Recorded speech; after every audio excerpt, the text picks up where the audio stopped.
So, as you know, the general topic of today's meetup is natural language processing. And my presentation is focused on product categorization based on data. And as you found out, I work in industry at LinkedIn, and doing data analysis in industry is very different from academia. I also came from a research background. And I want to give you a good idea what the product practical considerations are when you do a project like that from end to end. Some of the things we'll be touching on today is talking about segmentation and categorization in general as a very powerful technique that's used in every single company. The pros and cons of user input data, doing clustering on text data. Then we'll touch upon what is the human input going into the whole categorization process, building the actual classification algorithm, and what the downstream uses are of the category labels that you end up with. So nowadays, a lot of the consumer products you use, like apps and websites and different platforms, come in different naturally occurring categories. So here I'm drawing from some of my experience. So right now I'm working LinkedIn groups, and the groups that we have on the platform could be from very different types. We have job groups, professional groups, alumni groups, leadership groups, and many others. The same with events. Events could be classes, conferences, festivals, and others. And also the same with merchandise. A lot of the products you buy on eBay, Amazon could be electronics, jewelry, clothing, etc. So when a product is in a very early stages, usually the overall strategies is just to get every kind of product type and user on your platform, and the company doesn't care what the actual types are. But when the product starts maturing, a lot of questions naturally start coming up, and everybody starts doing segmentation or some kind of categorization of the product within the company, because you want to know what are the most popular versus the least popular product types of your platform, which are the ones that are performing well versus the ones that are not performing well. And segmentation and categorization could come in many different flavors and many different dimensions. For example, you can segment your data on location to see how different countries are performing, or you can segment it by platform in order to see if your product is primarily used on desktop versus mobile, or are your users mostly iOS or Android users. And for this kind of segmentation, there's not much of a human input. This is stored somewhere in your database, and it's based on the traffic that's coming up from when the user uses your product. But when you get into product categories, like the one I mentioned, for example, events or groups, for example, a conference versus a festival, the source of this category could come from a few different places. It could be from product tracking.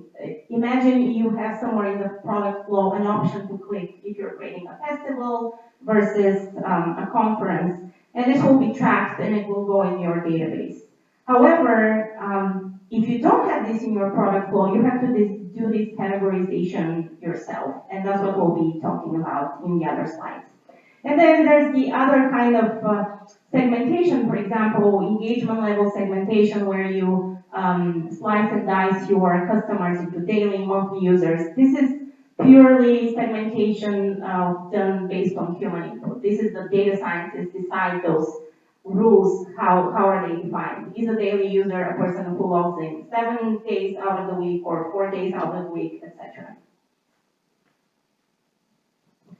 So once you figure out what your product segments or categories are, basically all your strategy, product strategy from now on is based on these segments. You can you can make so many strategic decisions once you know the slicing and dicing of your product. For example, you can figure out what are the events that are the best fit for your platform, and you're going to invest a lot of your resources into them and try to grow this kind of events. Or you're going to find out that some type of events are not a good fit for your platform, and you just leave them there to exist without investing anything in them and trying to build any more specific product features for this kind of events. Based on other segmentation, like geographical segmentation, you will decide where to open your next office, or you'll take decisions like where to roll out our next feature on mobile or desktop, depending on where your traffic is coming from, and other strategic decisions. So naturally, one of the questions that comes up, why don't you just ask your users what kind of group or event they're creating? So I'm sure you've seen this in many products, and we've asked this question in our product flow, both at LinkedIn groups, Eventbrite. But when you start looking at the historic data, you realize there's tons of problems with it. So you have several options with this question. You can, in the product flow, you can make this question a required field. Hey, can you tell us what event we're creating? Well, the problem is, every time you add an additional question to your product flow, that results in a massive dropout in the completion flow. Every time you add an additional click, every time you add an additional page, it's less likely that the user will complete the creation or whatever registration flow, and you'll just use you're going to use more users while your main goal is to keep them on your platform. The other option is to make these fields an optional field and still ask the question of what category you're creating. However, users tend to be inherently lazy, and when we've done this in practice, we realize that in 80 to 90% of the cases, people just don't answer these questions, and then you get a lot of null data in your database. Another problem with the user input data occurs when you have multiple categories. In the case of events, you could have like 10 or 20 or 30 different types of events on your platform, and that creates a lot of ambiguity in users when you ask them what the category is. For example, a certain event could fall in more than one category. So if you ask me, I can label it with one category, but when you ask somebody else, they'll label it with another category. And you end up with a lot of bias in the data, and when you look at the historic data, there's all sorts of like peaks and weirdness going on in the data. So at the end, the data ends up being useless.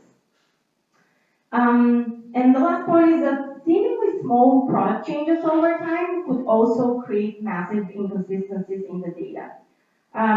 For example, in the event creation flow, we were asking users we had a drop-down menu with the categories that they could pick from. So we were looking at historic data, and all of a sudden, all the trends for the different categories started shifting. And we were wondering what happened. So in this drop-down menu, we had all the categories in an alphabetical order. And then at some point in time, we slightly changed the ordering of the categories while keeping everything else on the page the same, as well as the exact same categories. So another point, like the users are kind of lazy, and they'll just look at the drop-down menu and see that they'll just pick whatever category fits your description best, and they will not read the rest of the categories.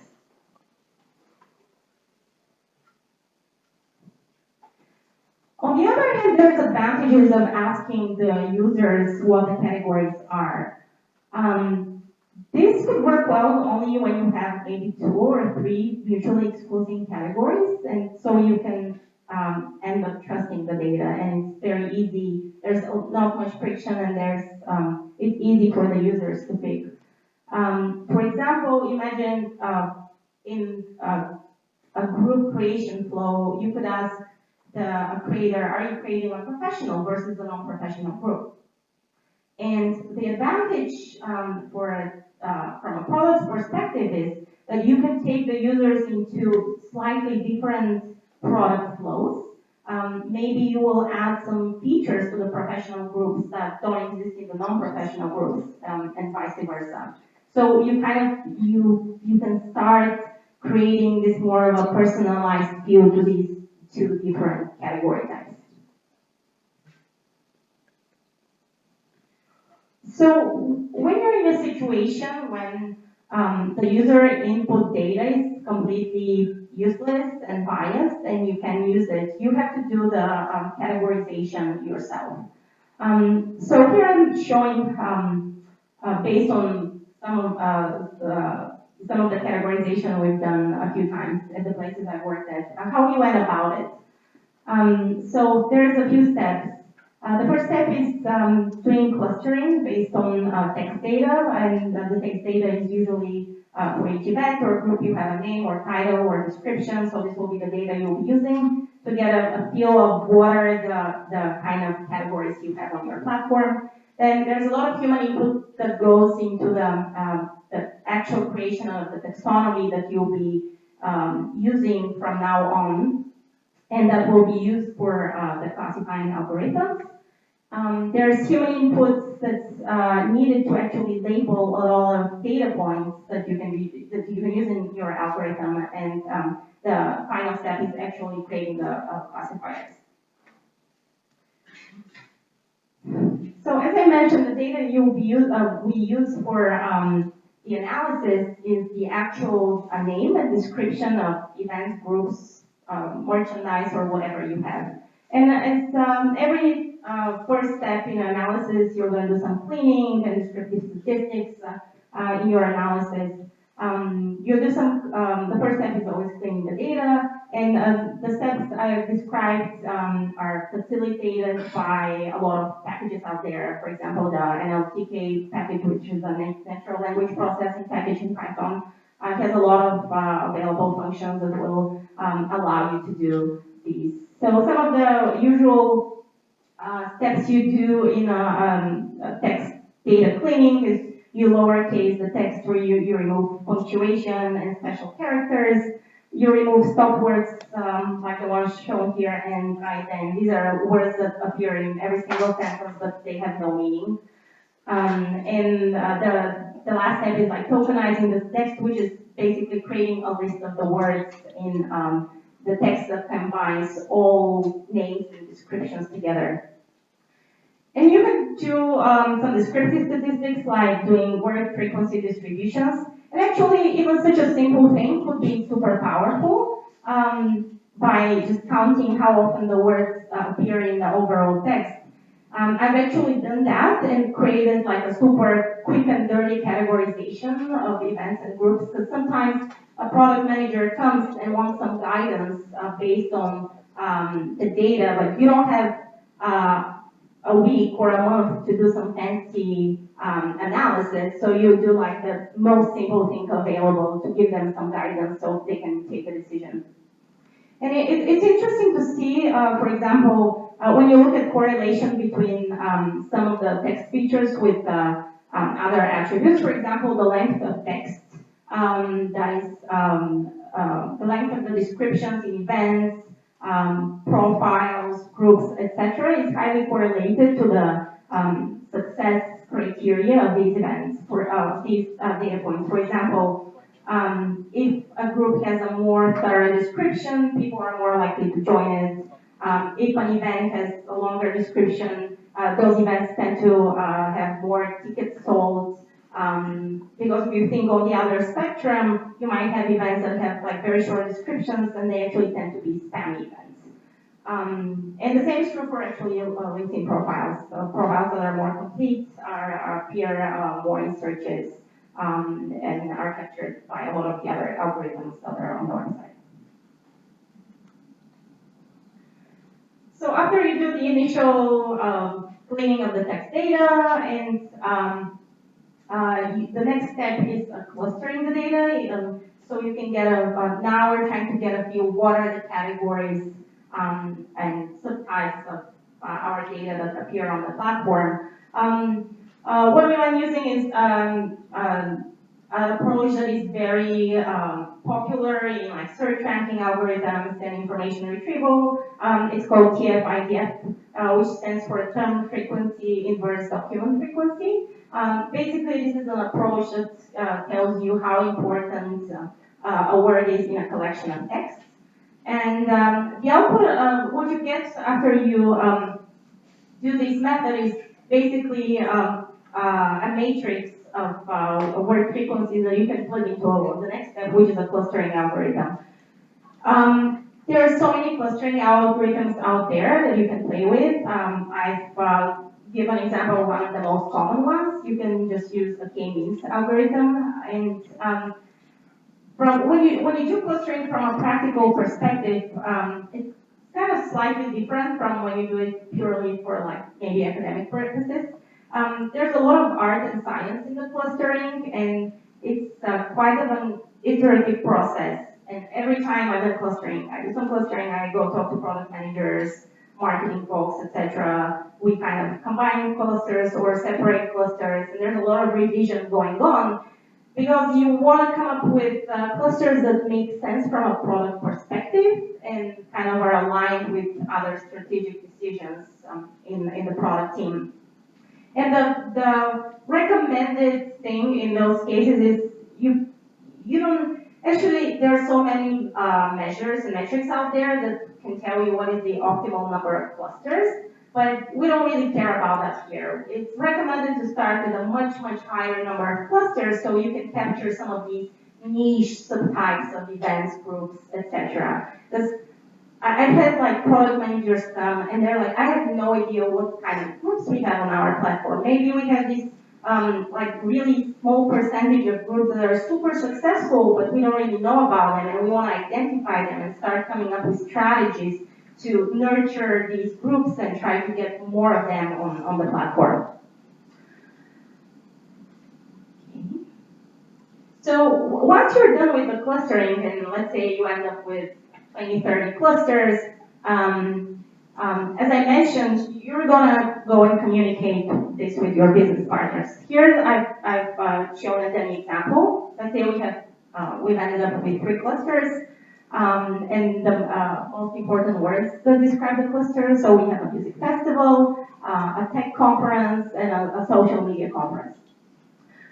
So you start seeing that there's more than one dimension appearing in this description. For example, from the descriptions here, you can come up with a type, event type, which is a festival and a conference, or a topic, which is music, enterprise, and social media.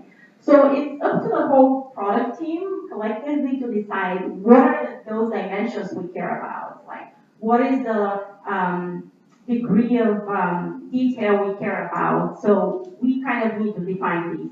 So once we identify the dimensions, like for example, a type, an event type, we have to review the clusters and come up with a finite number of categories within this type. So I've given an example here with event type where we have 5 different categories: conference, festival, classes, concert, and just another bucket where you throw everything else. So it's up to the humans to define these finite list of 5 labels, because in an ideal world going forward, you will have all your historic data and all your future data coming up labeled with one of these 5 categories. And you'll be using these for all kinds of decisions and other downstream purposes. So once we've decided on these 5 categories for our events, let's say, we have to engage more humans to actually label data that we'll be using for our classifying algorithms. What we actually do in practice is we produce very detailed guidelines of what each category, that describe each of these categories. Like what is a class? What is a conference? And you provide a lot of examples. And then you engage human intelligence to actually label thousands of data points. When you're like in a big tech company, there's usually internal resources, and there's like a separate team that does human revision of all sorts of data for all sorts of purposes. But when you're in a smaller company, there's a lot of third-party providers out there that you can engage to widgets for you. Maybe you've heard of some of them, like Amazon Mechanical Turk, Crowdflower, etc. So they basically provide human intelligence service, and they will do labeling for you, thousands of data points. Since it's, again, human input, there will be some bias introduced in the labeling process, but hopefully it's minimized by the guidelines that you provide, and you might end up with only several people doing the actual labeling, and that's much better than having thousands or millions of users inputting their own category. And the last step is the classification. So once you have like thousands or hundreds of thousands of data with one of these 5 labels or categories that I mentioned on the previous slides, you can go do and build the actual classifier. For some of you that have worked with classification algorithms, there are so many out there, ranging from the most simple like logistic regression to something more fancy like neural networks. In practice, we actually chose something super simple, which was logistic regression. We built multiple logistic regression models that predicted each category versus the rest. For example, festival versus others, conferences versus others. And then you convert the output of each model into a probability and choose the category that corresponds to the highest probability. And it actually worked pretty well. You will have, as with every classification algorithm, you will have some degree of misclassification.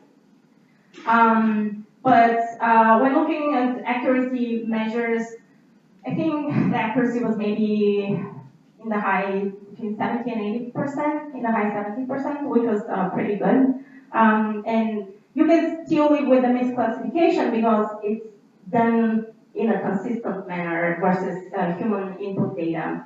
And that's the most important thing, that you have actually consistent results that you can trust. And the last point I want to make is how some of these categories and labels, when the whole process of labeling the data is completed, of all historic and future data, how you can use it. Actually, this is extremely important piece of information that is used in so many other algorithms in your product or platform. One of the most obvious uses is in product recommendation algorithms. This will be like one of the main attributes that goes into the recommendation algorithms. So you can create things like, you can recommend your users events to attend, groups to join, or recommend them like similar events to what they've gone to in the past, etc. Another one is a price recommendation algorithm, which is very important in the case of events. For example, if a user is creating an event on your platform, the category will be extremely important piece of information. Just imagine somebody's creating a 3-day festival that costs hundreds of dollars versus a cooking class at home that will cost probably $10. And it's also the categorization of the data is used for many like long-term strategic decisions, and you can figure out a lot of the time we use it for comparing the kind of the overall market of a specific, let's say, event versus what we have on the platform, and you can kind of decide should you go after and increase that market share or not. So that's about it. So I guess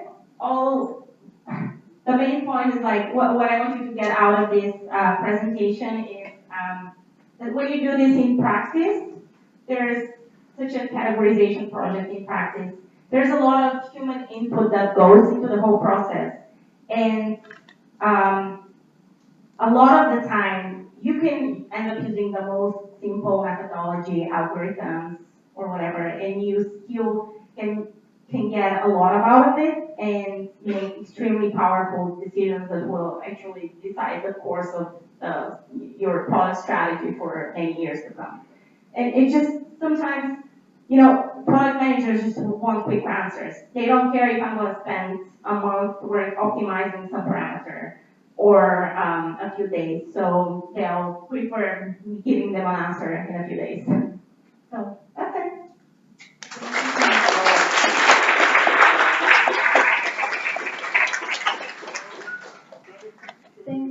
Vessi. So probably there will be lots of questions, but they will come after the presentation of Preslav also in the Q&A discussion. So, okay. Okay, so now, Vessi, yeah. If there are any questions, now is the time. Okay, one from, yeah, back.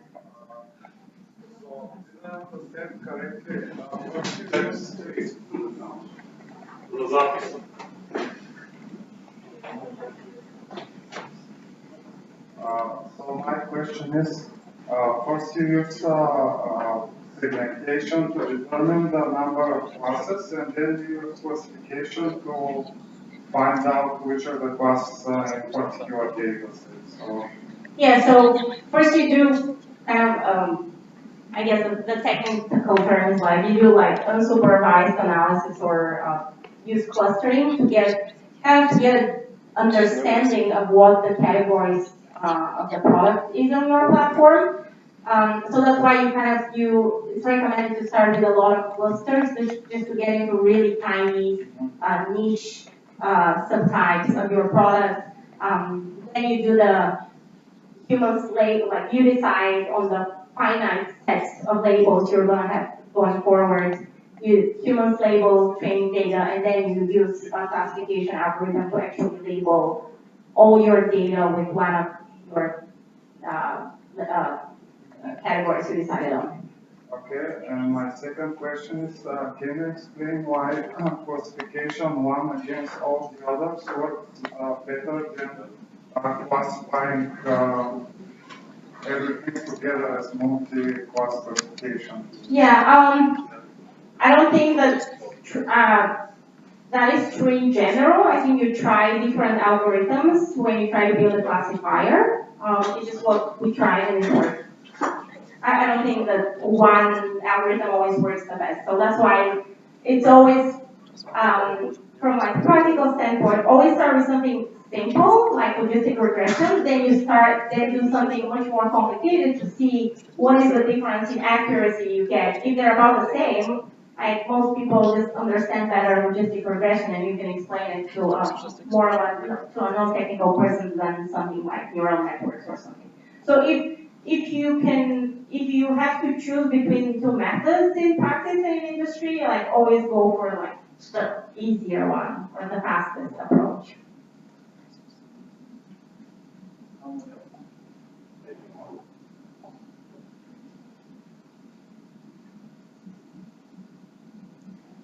I have one. Can you share some numbers? Because with the LinkedIn, because you mentioned, what kind of volume of data you're dealing with, and especially for the last project. I'm just curious. Yeah, I don't think I can share any numbers, but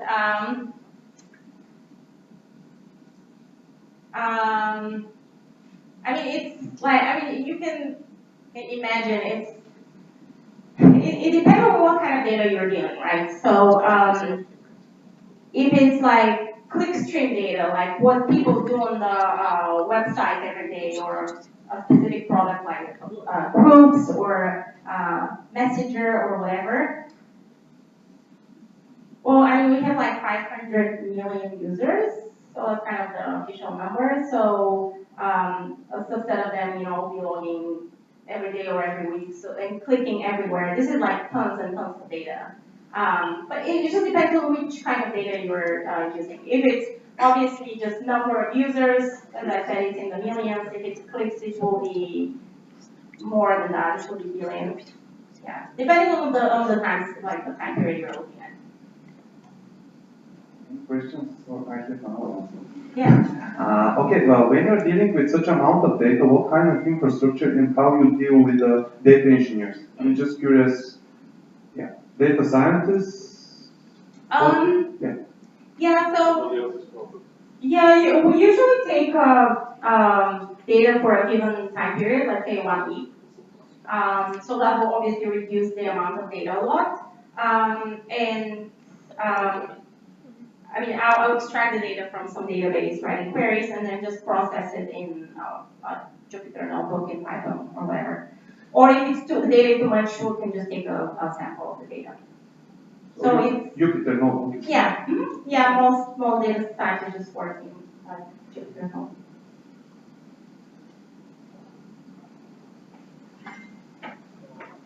Yeah. I am curious about something. Have you come across a good implementation of the partitioning around the media or yeah. Извинявай, микрофон. Понеже имаше отзаде. So essentially my question is, can you recommend a Python package that does K-media clustering? K means clustering. No, K-media. Okay, K-media. I've done this in R. I haven't done it in Python actually. I'm looking for one and I can't seem to find a one. In Python? Yeah. Yeah, I haven't done it. I've done this in R a while ago, but never in Python. Yeah, yeah.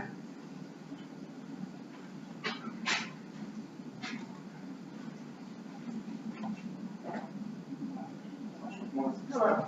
Hi, I have a question regarding the morphologistic regression. So when you're doing classification like this, one versus all others, did you have class imbalance and how did you handle it? Because in our company we have a lot of class imbalance and I would like to have your opinion on how to deal with that problem. Yeah, I mean, usually we'll do some kind of stratified sampling to deal with the class imbalance. That's kind of a practical approach. Yeah, but did you have it in this case? Yes, because some categories were really small. Yeah.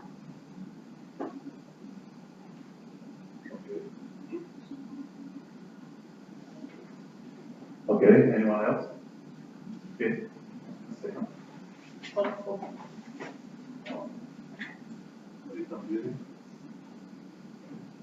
Hello, I really like the way you talk about the practical applications. I'm kind of curious when you mentioned that you like to use simplistic approach first.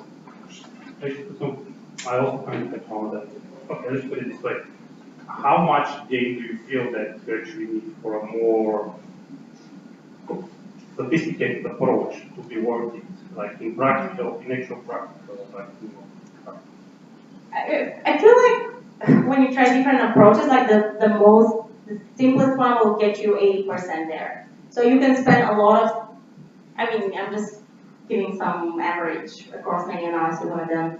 I mean, if you have the time, yeah, you will invest in a more complicated approach. But what usually happens in, especially big companies, it's when you build some kind of algorithm, especially one that is runs in production and actually decides how things show up on the website or etc. It takes so much engineering and data science resources just to build the kind of the pipeline and the infrastructure that always this is kind of the first focus, and then you start with the most simple algorithm just to have something working there, you know, before you launch your product or whatever. So you have you prototype and test that.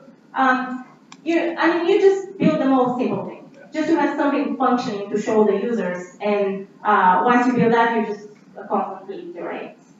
It just takes a lot of time. Yeah. So essentially, okay. The other thing I would like to ask is that when you mentioned about the accuracy of the interpretation, you actually mentioned something about the consistency of the data, and how it's very important to you. Can you just elaborate a little bit further on this? And I'm wondering about this 100% machine code versus essentially no classification where you're saying, okay, about this point, my model is, let's say, 99% sure, so we can just leave it complete to the machine, and we can leave a part for the classification for manual human classification there, so we actually get to know better results. Essentially, you're just removing part of the work with the computer can be really good and doing part of the work with humans.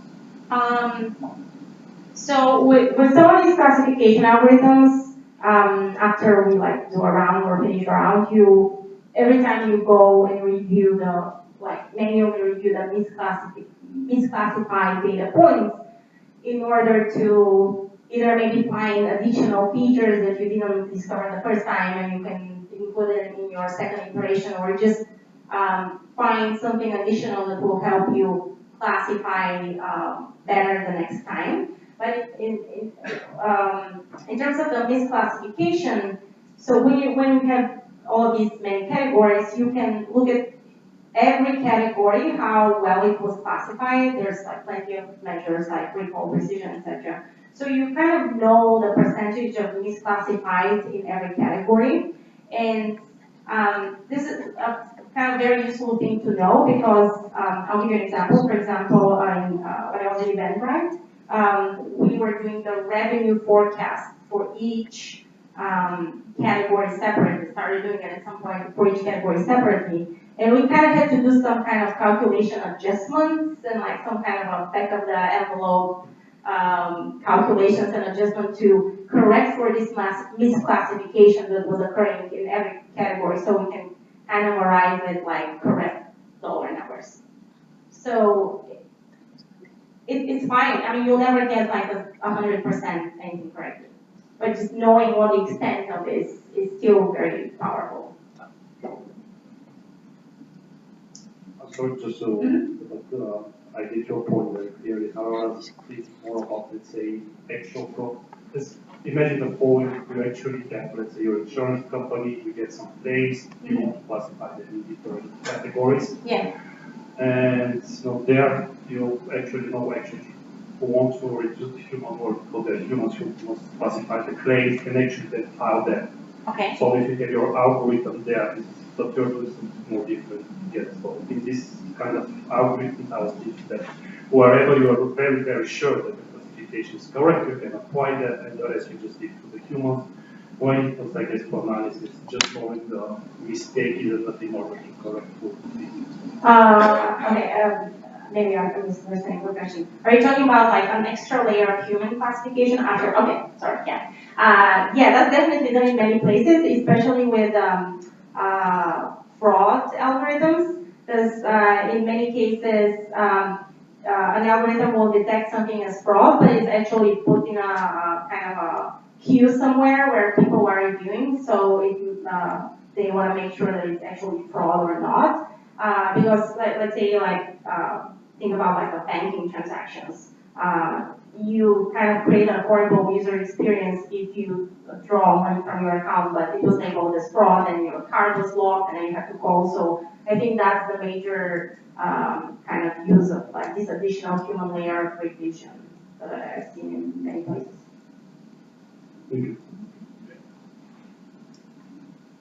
All right. I think we have time for one more or two more. Yeah, it's online. Yeah.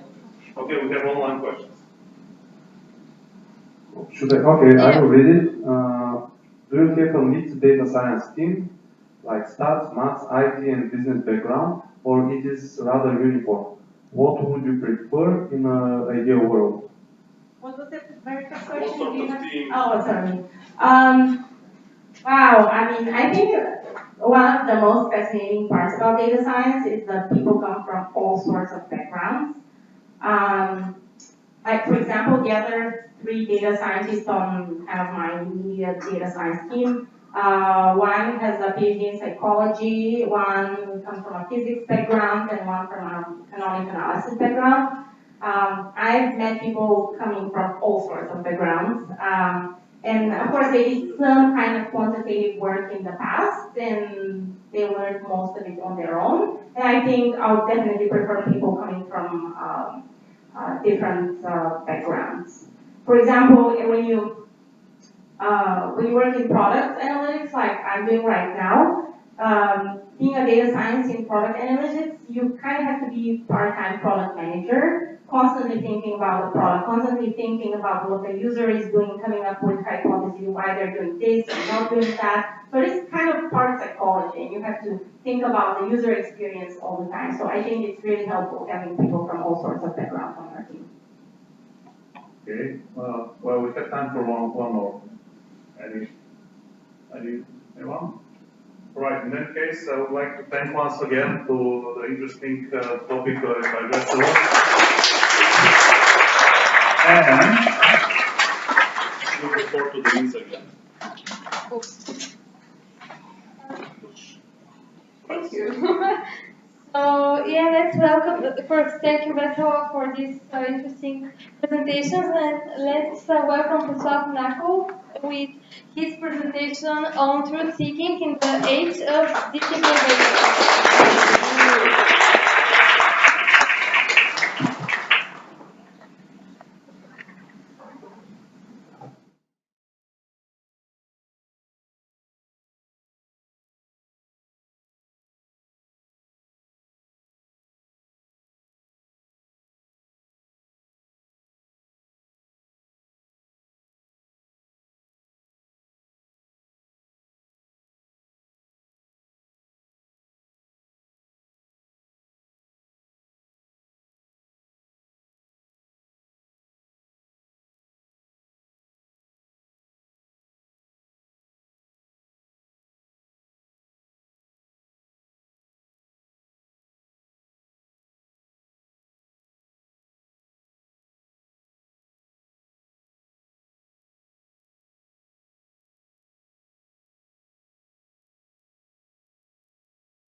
I want to talk about truth seeking in the age of disinformation.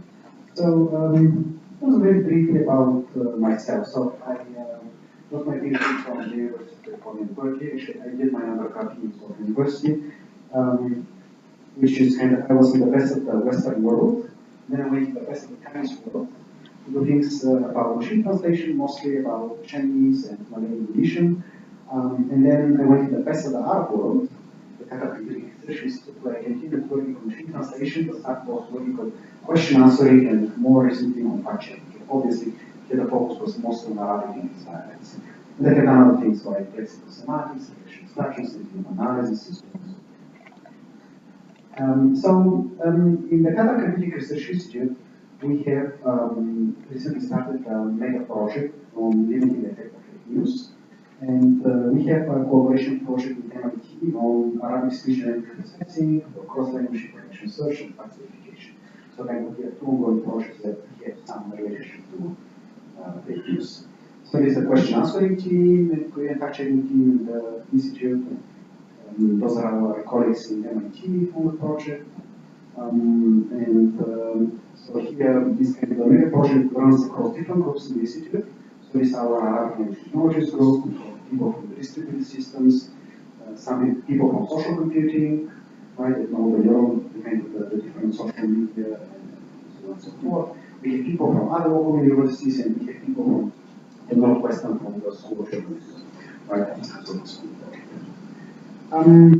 so, you know, after this brief introduction, let's kind of go for the market. So, I mean, there are all kinds of fake. Okay, so first of all, before I start, right, we're going to talk about fake information. We're going to talk about fake news. I mean, the problem with fake news is not that it's false, okay? The problem is that it's weaponized. The problem is that it's used as a political weapon. So we have seen, we had like false information for quite some time. We had these old tabloids, we had like Noshtentot, we had so on, and it was fine, right? It was kind of funny, and you know what you're reading, and things were good, right? But now, with the social media, and with the media, with the particular profiling, the user profiling that companies like Cambridge Analytica can do, right? You can deliver a particular message designed exactly for you to press a particular button, right? This is the problem with fake news. And actually, they also have different views on fake news. So some people kind of on the right side in the US, for example, see the mainstream media. So kind of different people kind of have different understanding, right? But if you're talking about fake information and false information, they're also kind of different types. So for example, they're kind of, this just satire, kind of jokes. So for example, in Germany, there's this joke that you know, the city of Bielefeld does not exist. Okay, I mean, for whatever reason. This kind of has started some time ago, and even when Angela Merkel kind of visited the university, they gave a speech, she said, yeah, I'm here in Bielefeld. You know, this is something.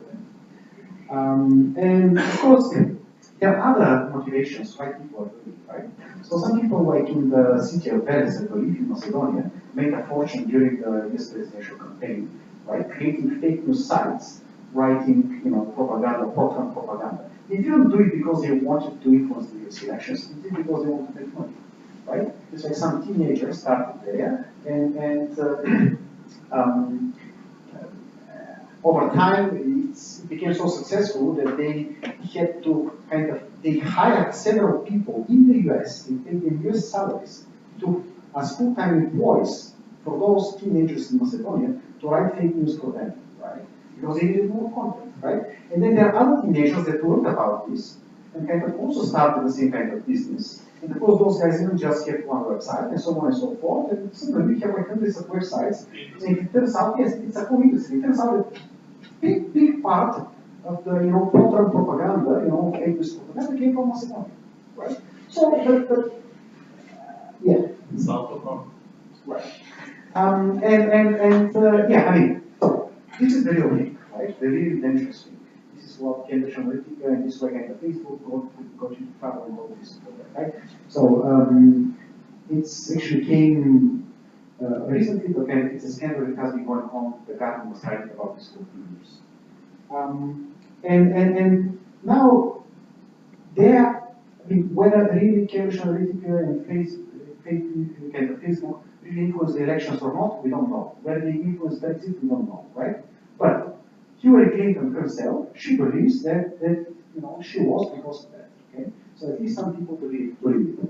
And then there are also kind of other studies. So, for example, the United Nations, right, has come up with a report that believes that the violence against the Rohingya, that kind of many people got killed or went into exile, right? It was a major humanitarian catastrophe, right? It happened because of fake news on Facebook, right? So what I'm trying to say is that fake news has a very, very real impact. And I can tell you yet another impact, right? I come from a country, Qatar, right, which is currently under a blockade for about a year, right? So about a year ago, 4 countries, Saudi Arabia, United Arab Emirates, Bahrain, and Egypt, imposed a blockade on the country, like one blockade, their blockade, and so on and so forth, right? It all started with fake news. So basically what happened was that the United Arab Emirates hacked the news agency of the Qatar, the national news agency, and some Twitter accounts, and so on and so forth, and put there a fake video, basically kind of a real video of the mere, giving a speech at a ceremony of graduation in a military school, and where it was not clear what he was saying, there were just subtitles. They put something, also with using the wrong font, right? And they put, whatever they kind of made him make some claims, and then immediately after this happened around midnight. A few minutes later, there were kind of major studios and debates, and what's wrong with Qatar, where it's going, and so on and so forth, right? So this was later confirmed by the investigations in the United Nations, the intelligence in the US, and so on and so forth, by main sources. And this was kind of something that has been prepared for 2 months in advance. So, I mean, what I'm trying to say is that fake news are very, very real. I mean, this is going on now for a year. I mean, people have died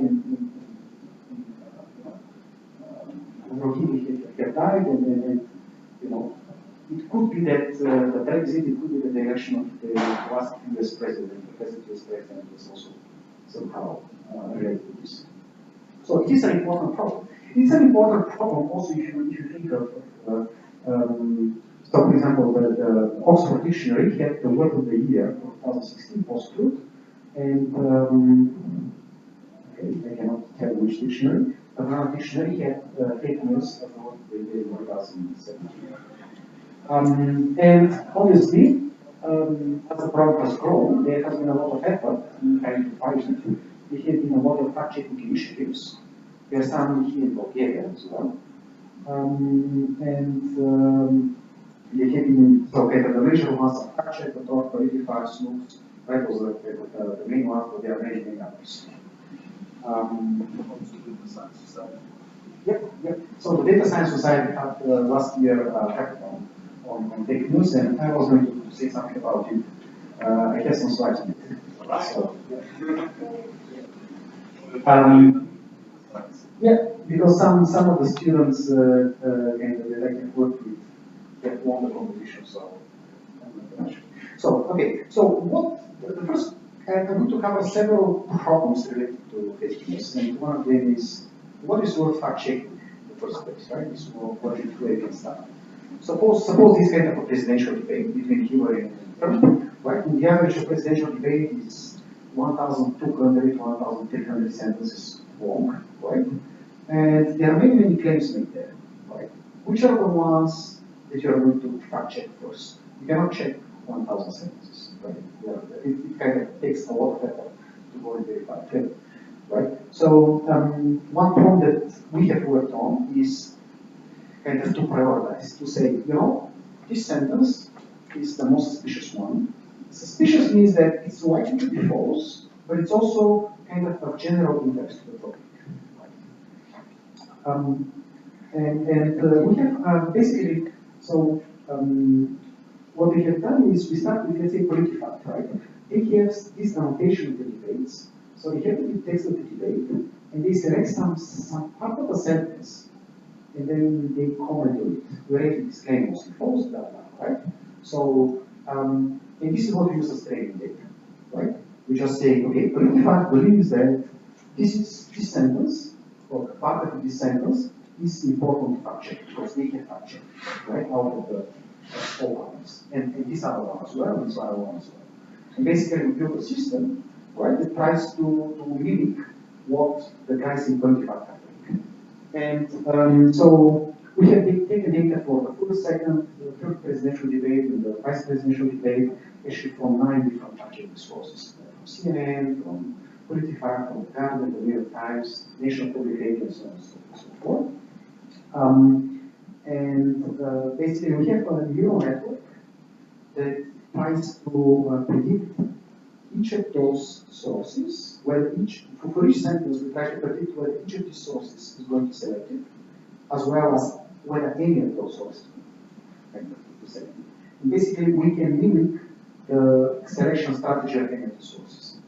And what we use as features, we are kind of looking into the language, right? There are catchwords and sentiment and contradictions. We're looking into the length, the positions, the mentioning of identities of countries and persons, also who is saying it, and you know, is it similar to already checked claims, and what is the reaction of the other people? So, for example, if Trump says something and Hillary says no, it's not true, then you know this might be something that you want to check, right? Because they are kind of start arguing about this, things like that.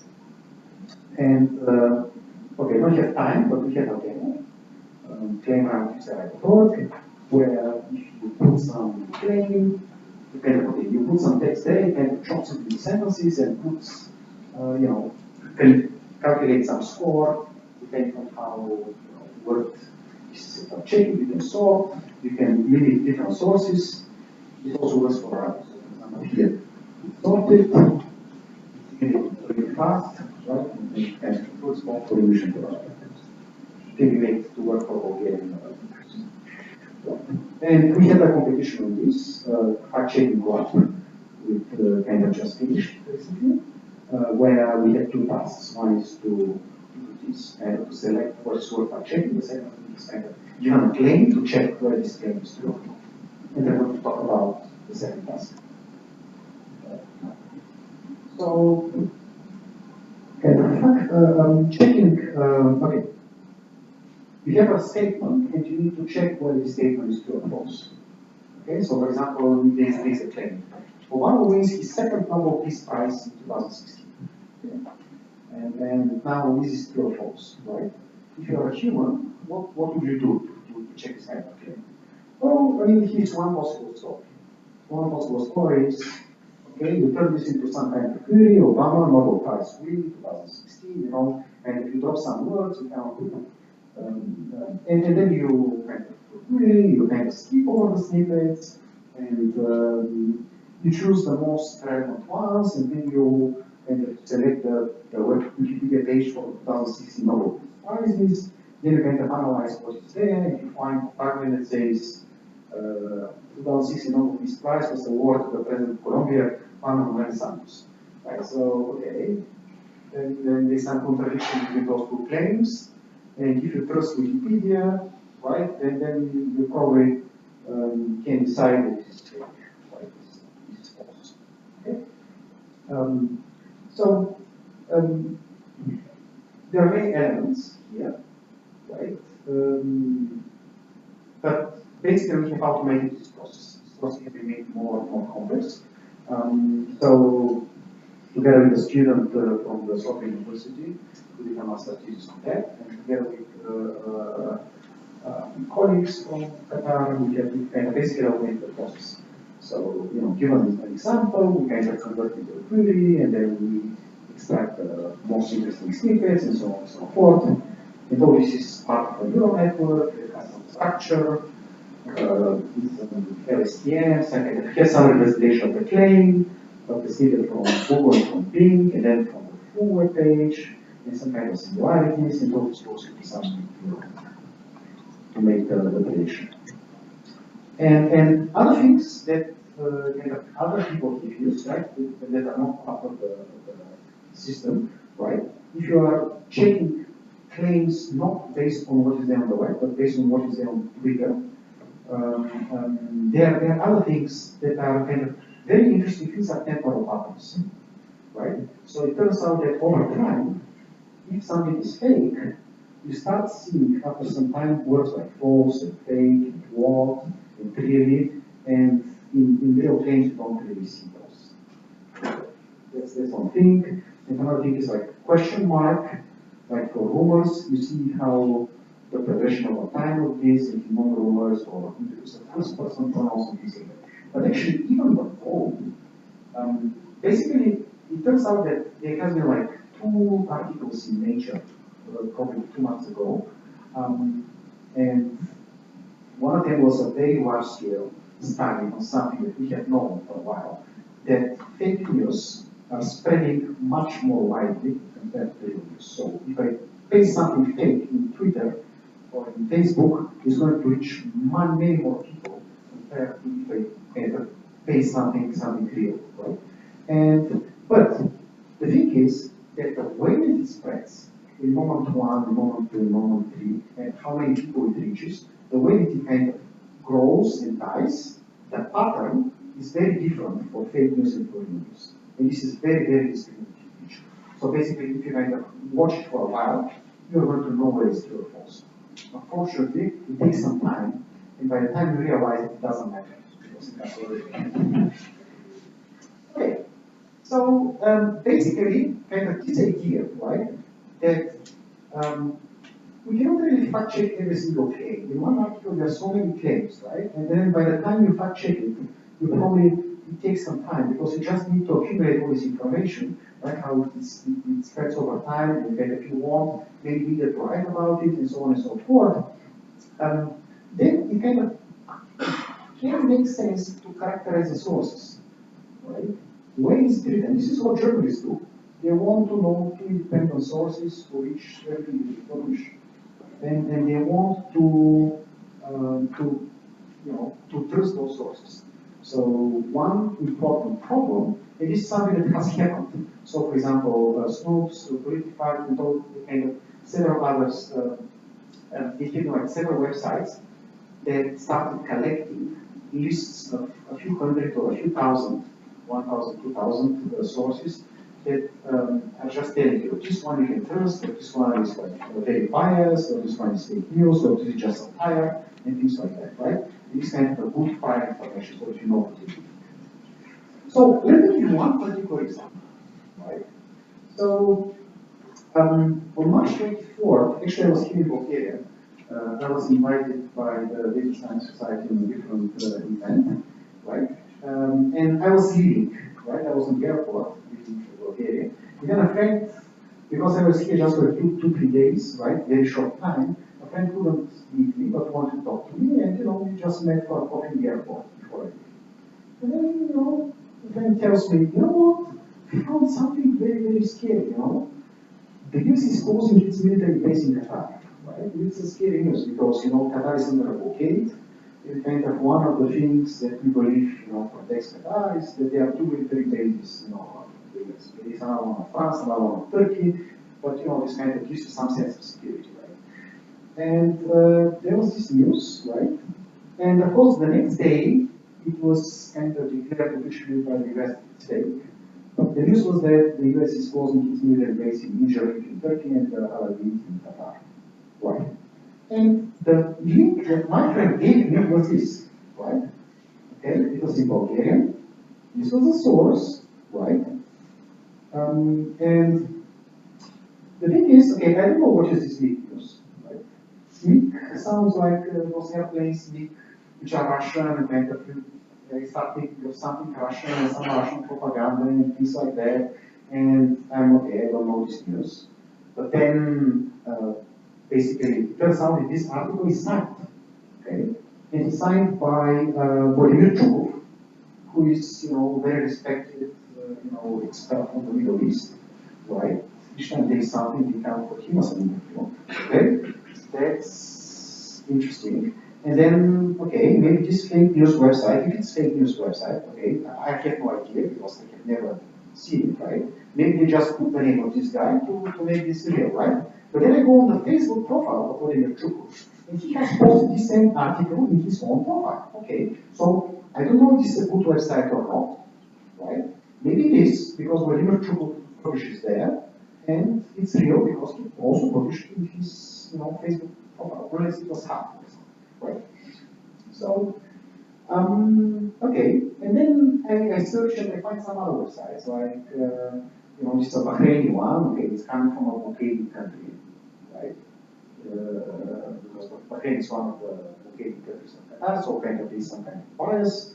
There's another one from Bahrain, and then it's kind of basically after some searching, there is some Saudi, this and that, but I found to use that profile.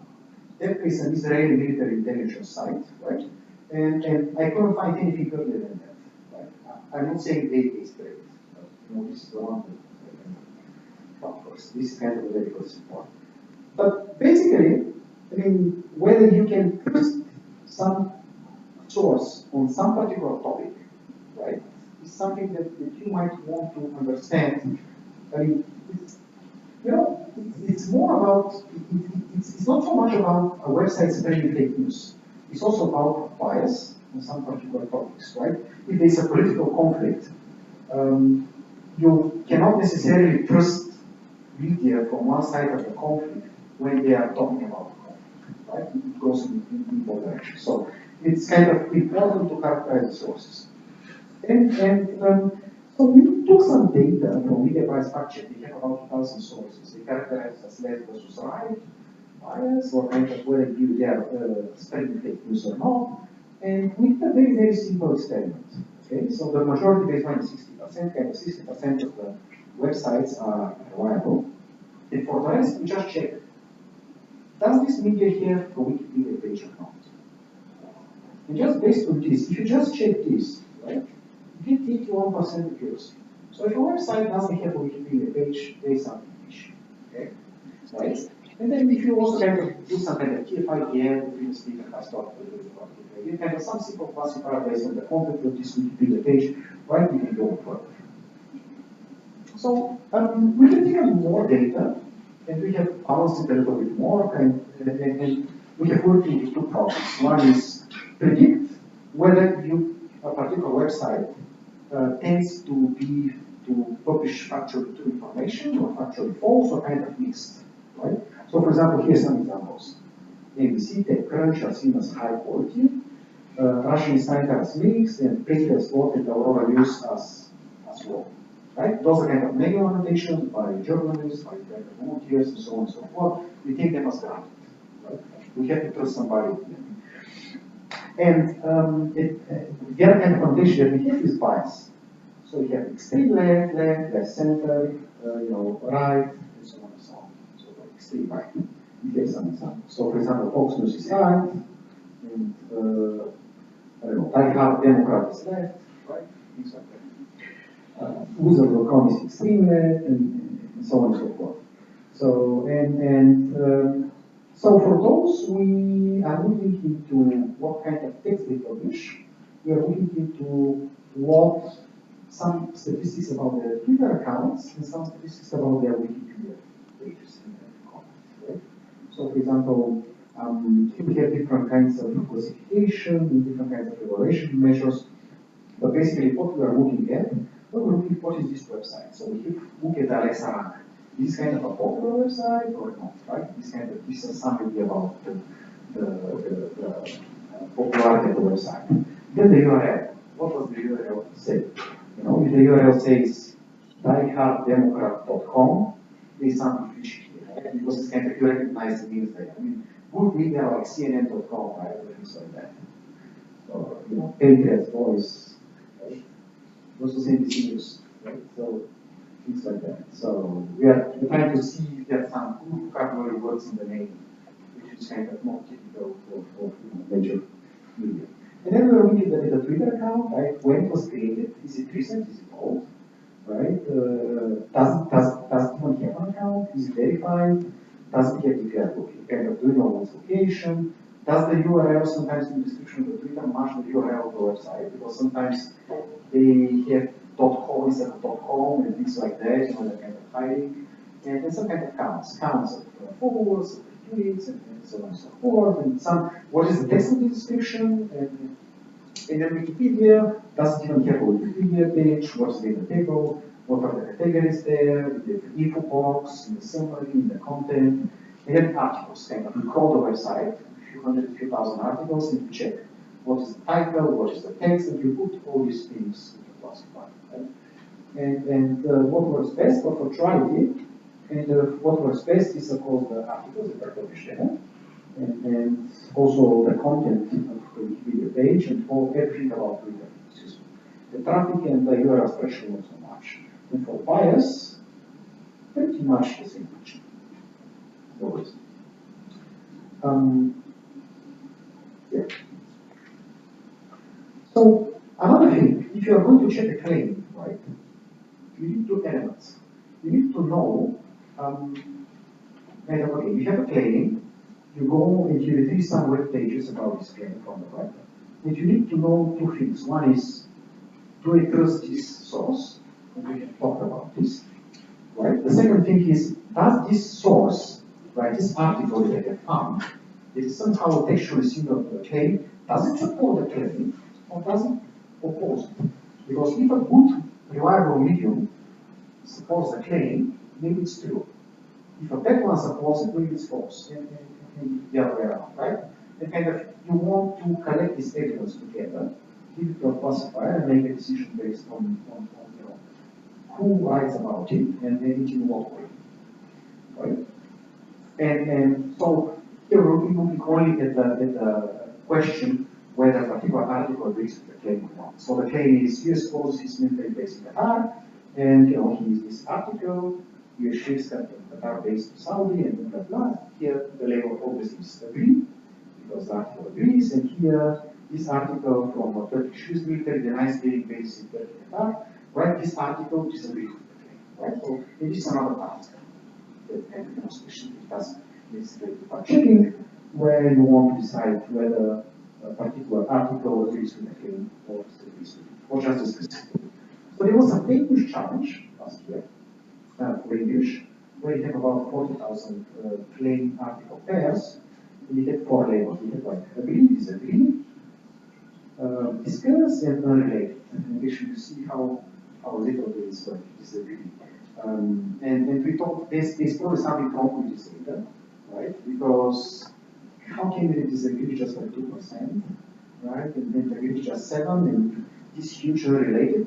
So we created another data set, the right way, for Arabic, okay? And we got pretty much the same distribution.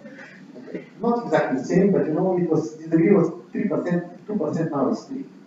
Agree was 7, now it's 16, okay, the data. Discuss was 18, now it's 13. Related 16 or 7, 3, and it's pretty much the same, right? So, I mean, it looks like this is this level of distribution, which actually tells us that if there is a wrong claim, people are not going to tell you it's wrong. They are not going to write about this. So we need to take this into account. Yeah, and we have a data set for trial and so on and so forth. And this comes from, it's about the Syrian war, right? Website. And of course, we have some neural networks and memory networks. It's very complicated. I don't want to describe it, but basically, we can tell you not just whether a particular article agrees with the claim, but also kind of can tell you why. It automatically starts some highlight something. We also have some hierarchical rotation neural network. Okay, let's skip this. It's more interesting. So we have, remember, that we have about 50,000 examples for English for science fiction, and just 3,000 for Arabic. So obviously, if you want to have a better system for Arabic, maybe you want to use the English system, English data as well. Now we have found the distribution is very similar, right? And the point is that we are training an adversarial model for language adaptation. So the idea is that we train the system, kind of the neural network, both on the English and on the Arabic data, right? Use cross-language word representations, right? So that English and Arabic words are projected in the same space. So that, let's say, car and automobile in English, they are close in space because they are similar to each other, but also car is going to be close to the Arabic translation of car, right? So we get this kind of space. Words that are semantically kind of far away, they're going to be far away. And we are predicting two different tables. So on the one hand, we are trying to predict the stance, where this article agrees with the claim or not. On the other hand, we are trying to train the system, kind of we are asking it to predict whether we can tell whether the original language was English or Arabic, based on this hidden layer here, where some computation has happened already, right? And the goal here is to get as good classification as possible for the original task. But for the second task, for the language prediction, you want the network to be trained to fail as much as possible. And that you want to train in a way so that it cannot really tell whether it was English or Arabic. In this way, if you can achieve this, then the computation is such that it's truly language independent.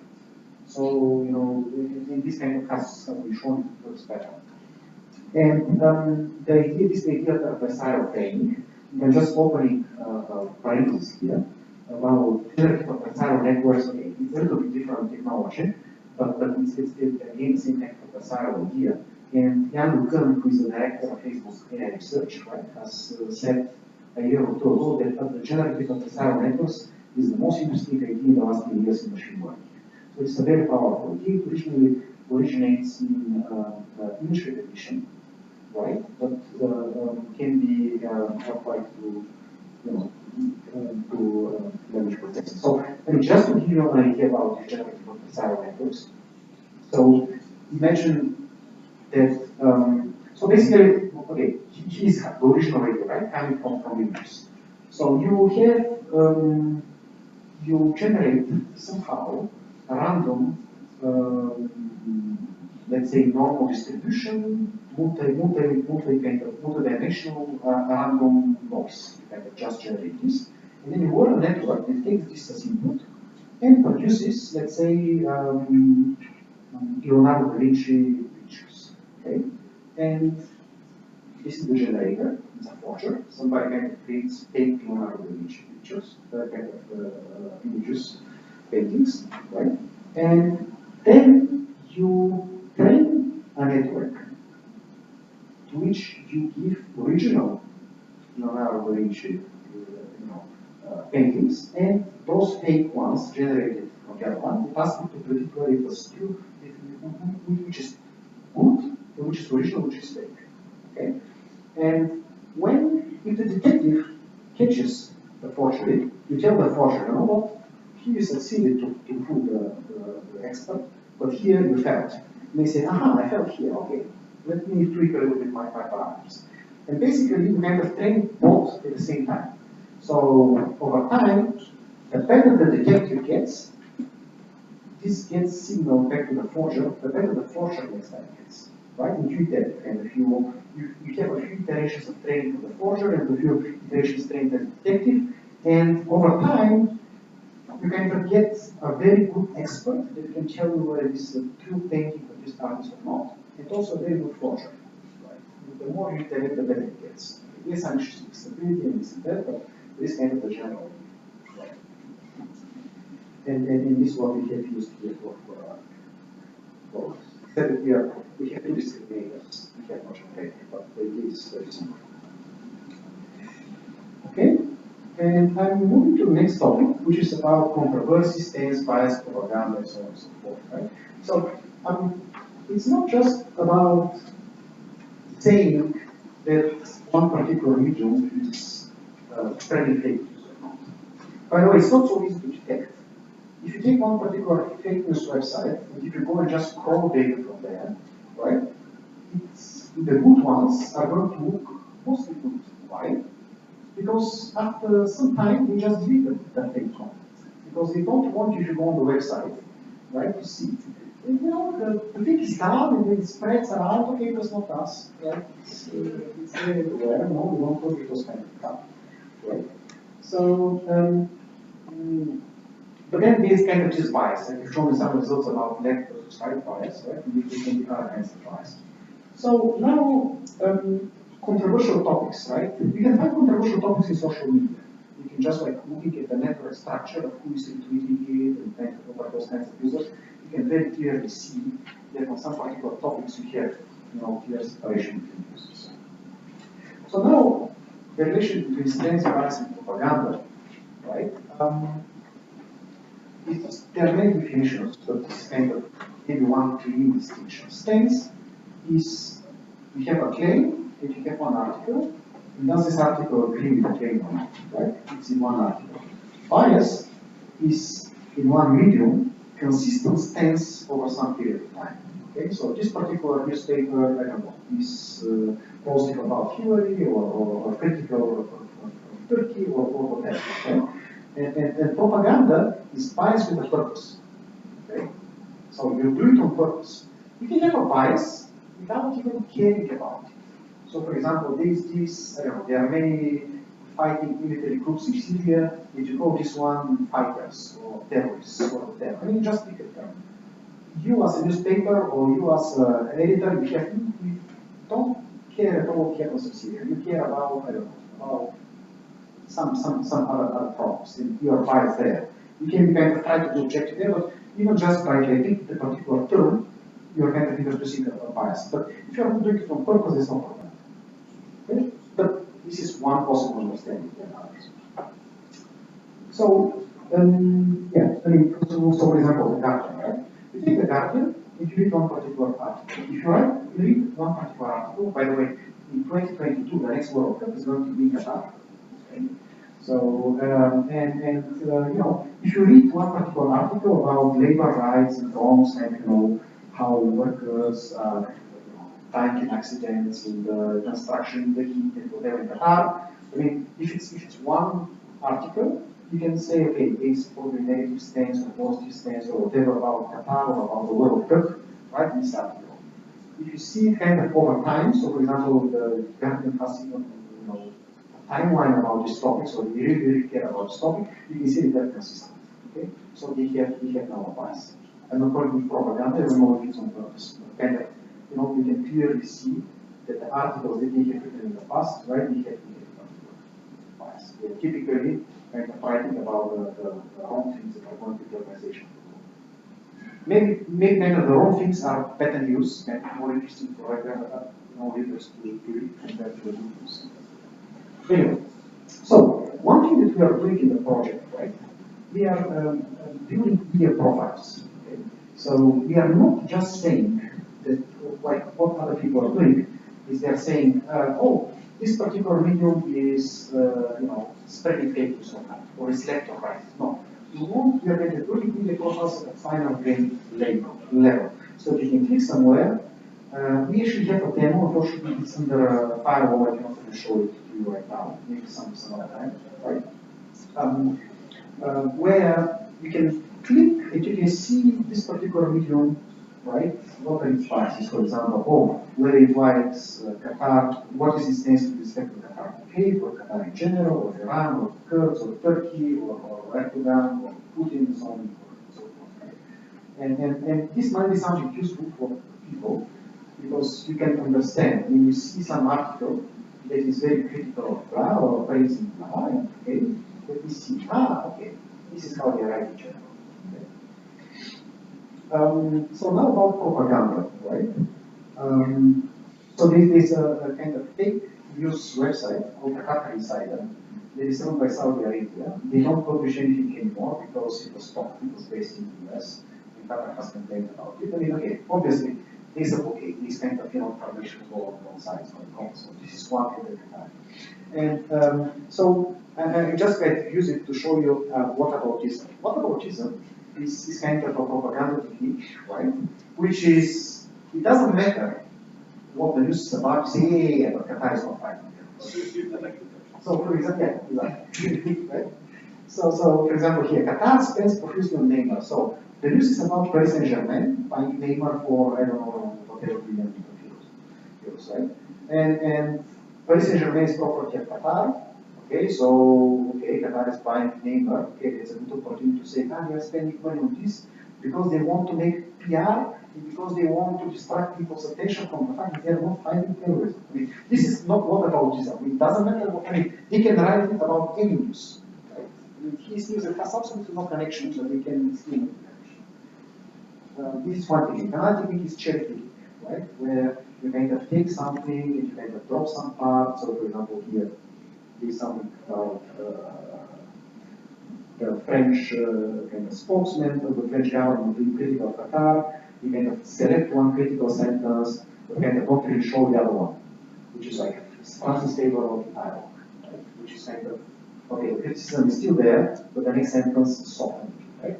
You kind of pick one of these, because you pick also the other one, saying France's favor of the dialogue, saying, oh, France is balanced. Okay, no, in this one, France was not balanced. It was kind of somehow critical, somehow balanced, right? If you can pick just one of them and show it balanced or show it critical. And actually there are like 60 propaganda techniques if you go on Wikipedia sources and this automatism, this kind of name calling, this disinformation and so on, this kind of cherry picking of facts and so on and so forth. We are working into kind of trying to predict, annotate those, and kind of predict those. It's kind of hard task. And I mean, I'm going back to the problem with fake news, right? This is something that the creator of the World Wide Web, Tim Berners-Lee, has said that, the problem is that it is weaponized. Right? The problem is not that it's fake, the problem is that it's weaponized. It's a game. How can weaponize fake news? And the idea is that if we make the bias explicit, if we kind of make the propaganda explicit, kind of create media profiles, or even at the article level, or in general, if we at both at the journalist level, right? If we let people know what they're reading, right? Then maybe this will make the propaganda less effective, because Joseph Goebbels, a person who I think knows a lot about propaganda, he was the minister of propaganda at that time, right? He says propaganda is ineffective the moment we are aware of it. The moment you know that this propaganda, it's kind of much less effective. So this kind of one of the fights here. So one thing is, when you are analyzing media, right, it's important also to have a good coverage. So, for example, here we are, it's about the Arabic coverage. We are looking into two other applications like NatNat and social bakers. Those are kind of the most popular Twitter accounts of media, Arabic media, right? And the ones in red are kind of listed. So you see that they are kind of missing some of the most popular ones, some of those media analysis tools in the cover. And more importantly, they are typically only covering programmable sources. But they're kind of covering also the opposition in Egypt or the opposition in Syria, and it's kind of also important if you want to show controversial topics and biases and geography is also important.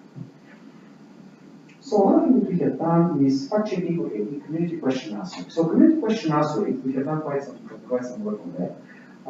It's a forum, let's say in Bulgaria, it's something like Mama, it's a good example of that.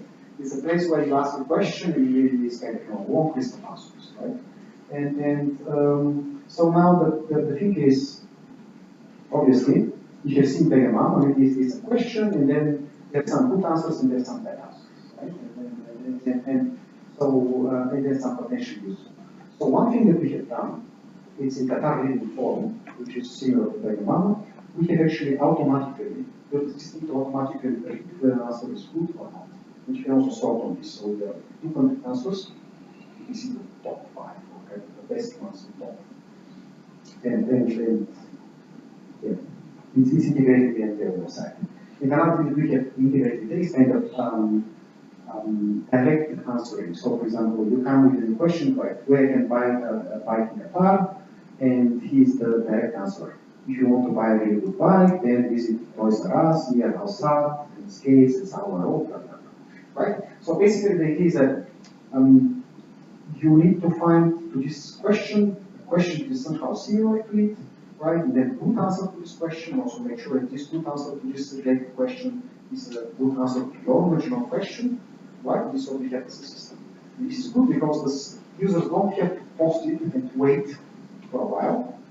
Or from, it's also good from the website viewpoint because you are less likely to create duplicates, right?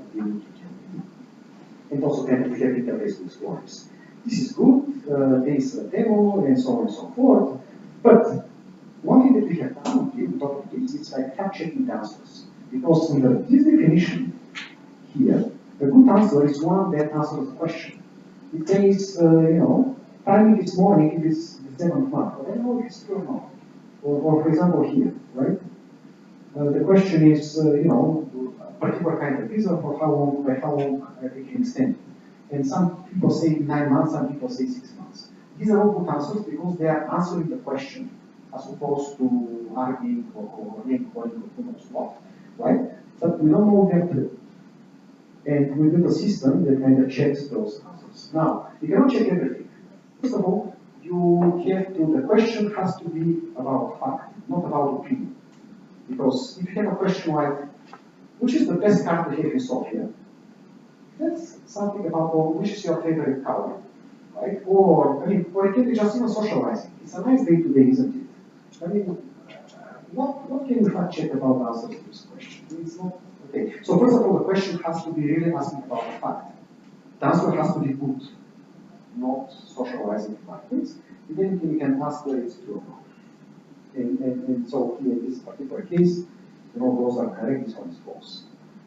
And what you need to model here, to kind of, you need to model things like, okay, we have covered these areas. You know, who is saying it, right? You trust the source, you trust the user. You know, how is it set? What is the language used? What do other people in the same thread or in the forum in general say? So, for example, there are 2 people saying 6 months, only one saying 10 months, right? And then kind of external support from the web, right? You can find, for example, the government website, right? And the support one of those. And yeah, we have architecture. Again, we have a demo. I don't have time for this. We kind of show some of the sources. Let me just show you one of them. So it's like, which Gulf country kind of pays the highest salary? Something like this question, right? And the answer has something like the best pairs of Saudi Arabia closely followed by Kuwait. This happens to be not really true. But the thing is, look at the words used. I think, it depends, I would say, right? And here we have some linguistic cues like subjective cues, with hedges, models, and things like that. So we are kind of modeling the language. Right? Modeling some other things. Okay, so here comes what I have promised. There has been a fake news infused by detection challenge last year.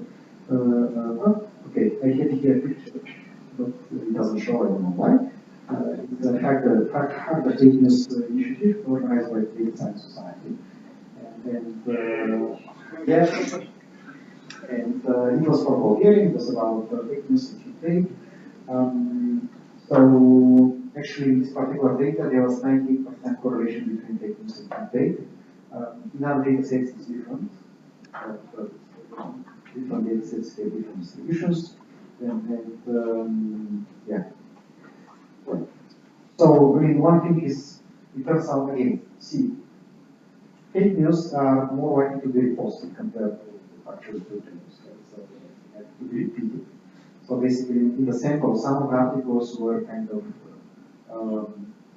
Some articles were repeated multiple times, and turns out those are mostly videos, which kind of says that he posted. And yeah, there was some neural network, attention. Skip this.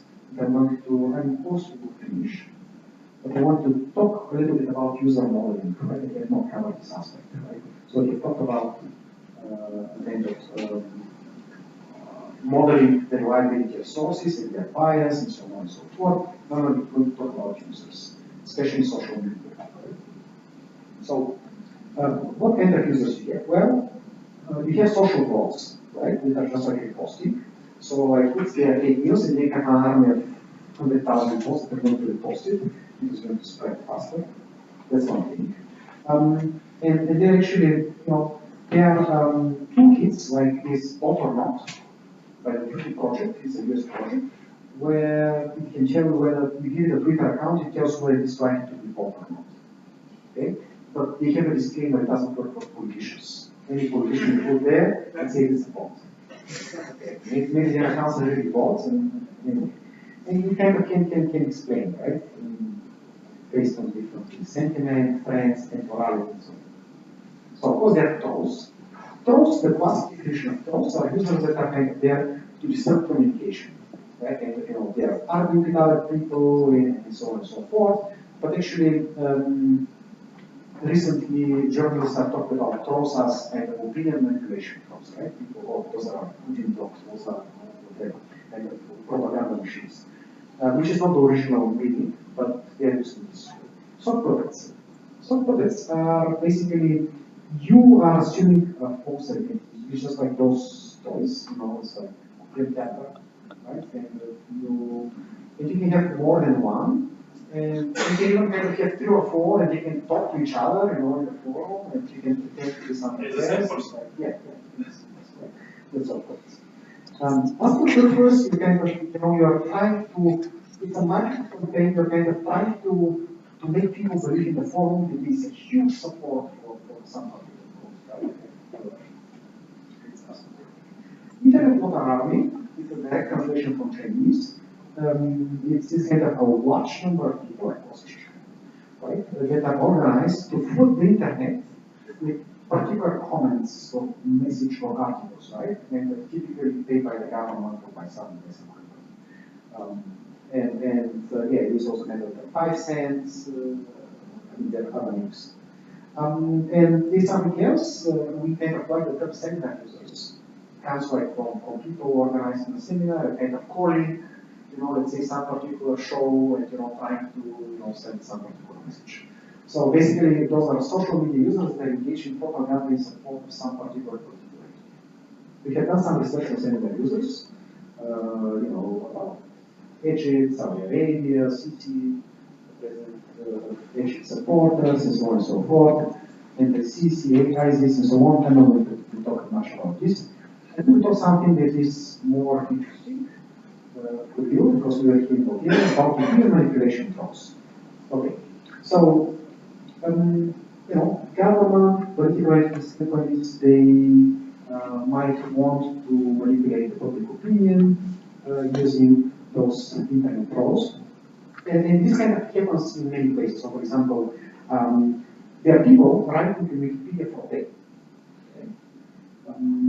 And of course, they are kind of political propaganda trolls, so on and so forth. There are even troll factories. And there has been, somebody was saying, this kind of from a web, this from 2015, from a presentation, somebody sent me this.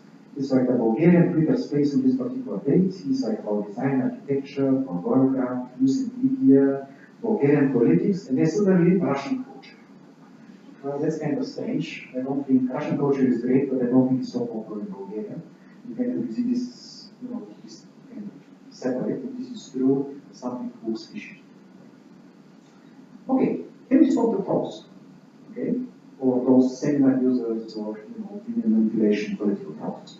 Okay, so here's some strategies. Strategy number 0, launch your own trolls. Okay, so the Baltic states have Baltic wars to fight the Kremlin trolls. That's one way. Another thing that is very, very unique, it happened to be a gentleman's agreement, right?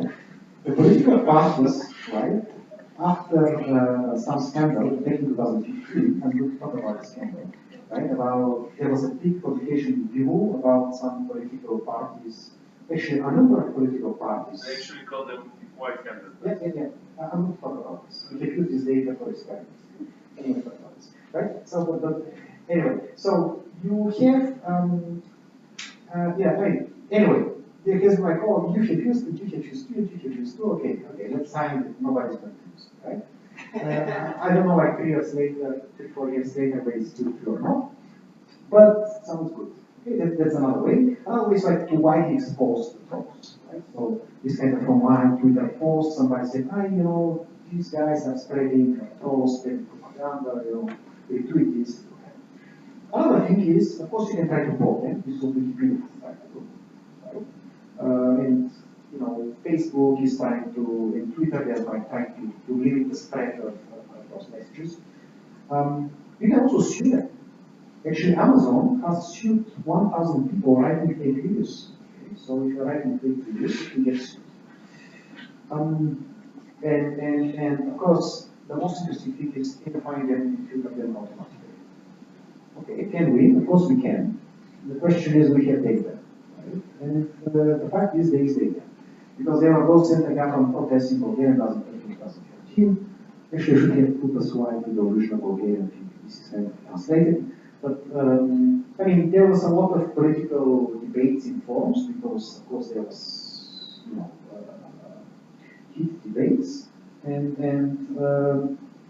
well, there had some accusations in people that some political parties refused, money to pay to trolls. And actually, this came from basically a company called Midway, which has been hiring the trolls, right? And those trolls have written reports to get paid, right? And if you can go and people, you can get them. You can get a file like this. It's an Excel table, right?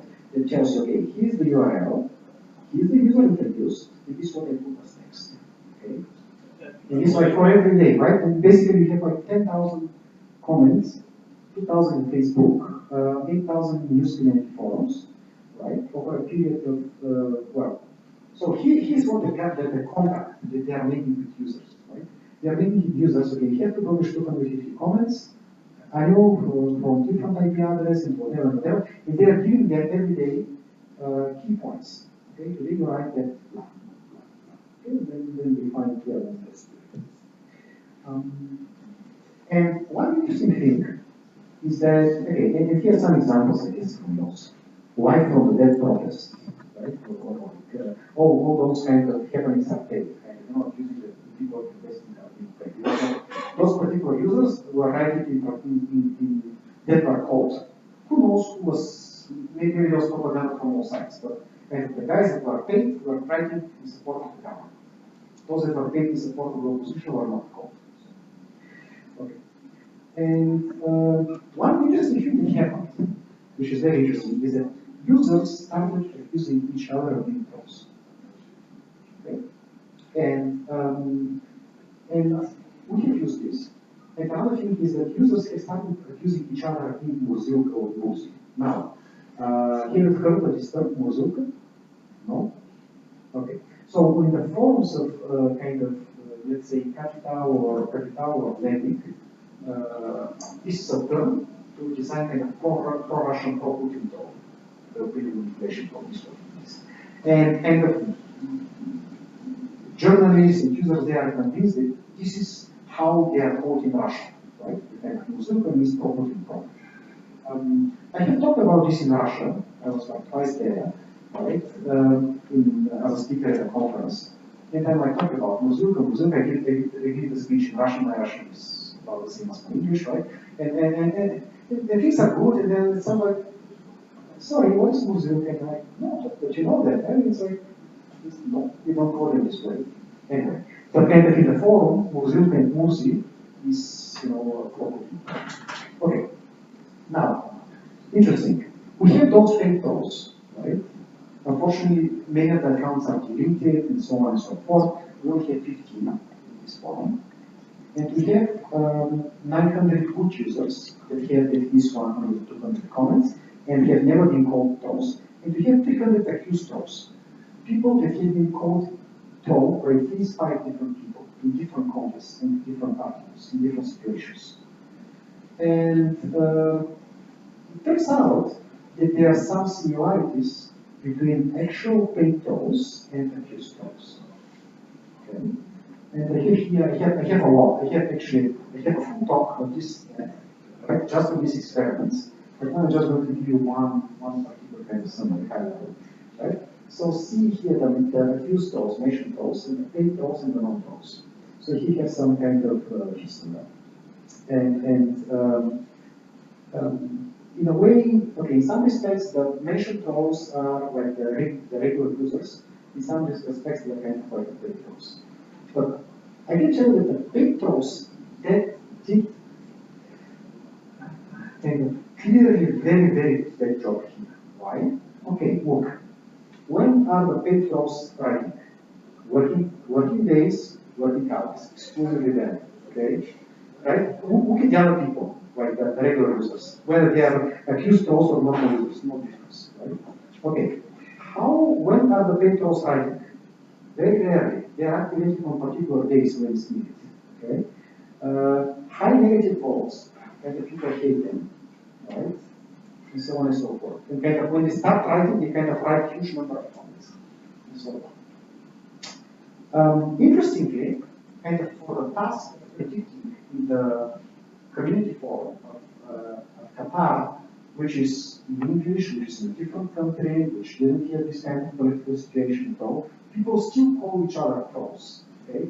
And by the way, this turns out to be the most important feature. So if I want to know whether I can trust this answer to this question, then I want to know whether the author of this comment was ever called a troll and how many times. And this is the most discriminative feature. So if you are called a troll several times, you should not trust your comments. Okay, I finish here.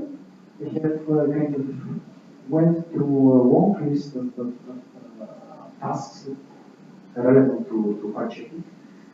First, 70 words worth fact checking in the first place, then fact checking claim, and kind of source reliability, estimation, stance detection, bias propaganda, fact checking can answer in the forum, take user feedback, and that kind of user modeling and trolls. And to finish, this is one view that the so-called alternative facts are just bias. That's an additional view. But this also, you should not forget this, right? That many claims are a matter of opinion and a matter of viewpoint. Right?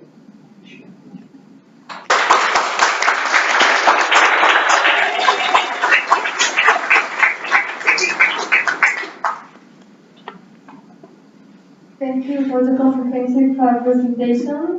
And now it's time for questions, despite the fact that the World Cup semi-final started. So the mic is yours. Who? Okay.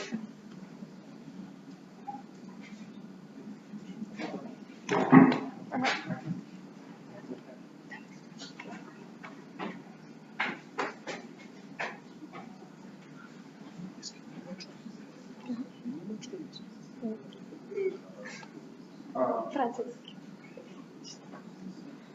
You ready? So for my question, just next to the slide to generative networks, you had a slide about attention networks. How could you adapt attention networks with this language model that you mentioned? Those are different models. This one is a character attention. You want to know about this model?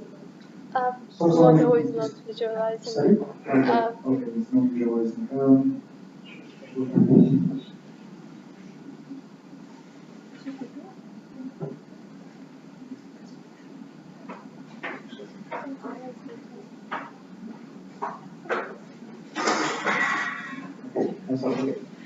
So there was this one, there was this one, there was this one. This one is the adversarial. This one is the character attention, right? You want to know what is model? Yeah, so, I mean, basically the idea is, okay, so you're looking at one document, and you have the claim, right? And then you have the different sentences. Basically, you represent the document as a collection of sentences, and then you have here some conclusion like max and the difference and so on and so forth. And then you have attention, where the attention tells you, basically you are aggregating the similarity between each sentence and the claim, right? So kind of you have a sentence and you have a claim. You have one sentence and a claim. And this sentence can agree with the claim or disagree with the claim, right? But kind of you want to pay more attention to sentences that are more similar to the claim, something like that. And kind of the attention mechanism tells you kind of maybe pay zero attention or almost zero attention to those and kind of pay a lot of attention to those two or three. And this is what the model is working. Yeah. Another question? Hey, so thanks for the talk.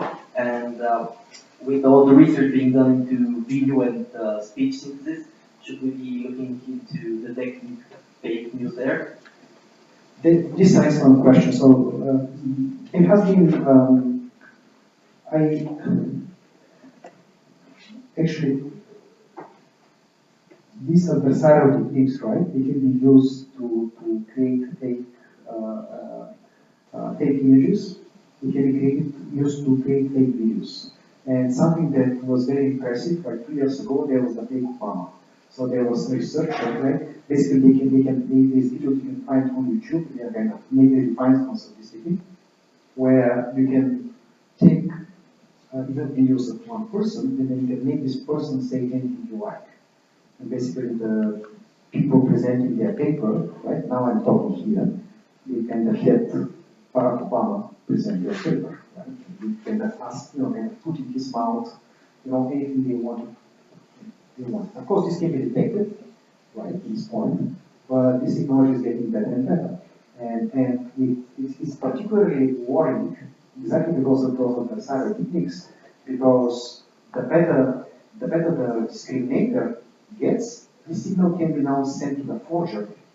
And it doesn't matter, I don't know, think of it. It doesn't matter how good spam detection you have, if you can send this signal back to the spam generator, you can generate better spam. I mean, and the better you get the caching it, you can just use this discriminator as part of your learning algorithm, and you can train particularly your neural network to fool it. And this is something very, very worrisome.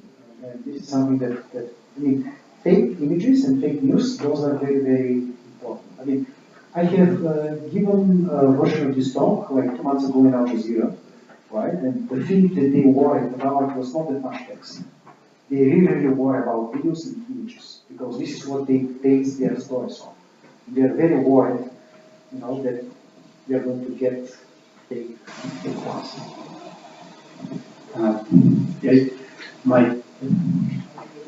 If each one of you just with one sentence present yourself and say it like a background, just to know who is the person. I'm Bojo, software engineer.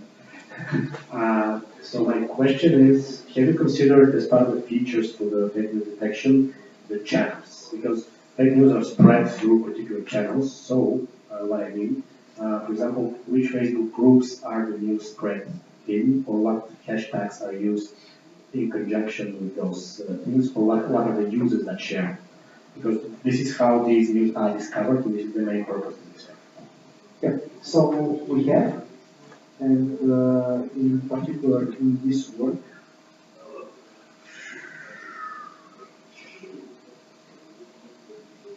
okay, here in the seminar users work, right, that we have paid special attention to hashtags. But the channels are very important. We, in general, tend to, the research community doesn't pay enough attention to Facebook. And there are two reasons for it. The typical reason is that is that you have to be a member of the group to be able to call it, right? This is one reason. And more recently, I personally am afraid of working with Facebook data because they are very paranoid about it. Because of sharing data with other users. I mean, I can use it, but if I want to create a data set and spread it with other researchers, I can do it trouble. With Twitter, there is a very clear policy. I can create a data set, I can put 50,000 tweets, and I can share it free. I can put it on the web. That's fine. With Facebook, this is not the case. So, I mean, I can do something on Facebook, I can publish a paper, but I cannot give you the data to reproduce my results. And then that's kind of not very nice. So they're throwing the baby out with the bathwater. Okay.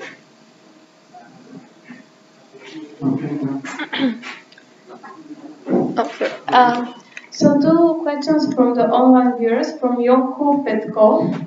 Do you think artificial intelligence is a lucrative and rewarding area to get good at? And the second question is, do you believe the demand in Bulgaria would rise for such specialists in the near future?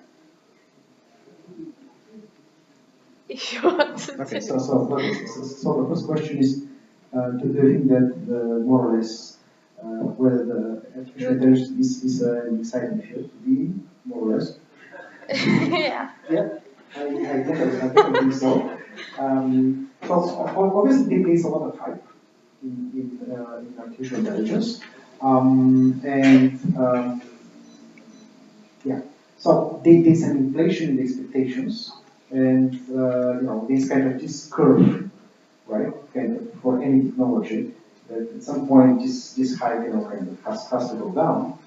And I have went over, I can read many forums about. I mean, there has been already an AI leader in the past, right? Which was caused, by the way, by a language technologies research by machine translation. It's in the 60s, the impact report. By the way, Alan Turing, I think, was forbidden from using computers because he wanted to do artificial intelligence, right? And so on and so forth. So kind of it took quite some time to recover from that, right? Why? Because they were promising, you're going to build cheap and fast machine translation with those supercomputers. It was not possible at the time, right? Now, I think that if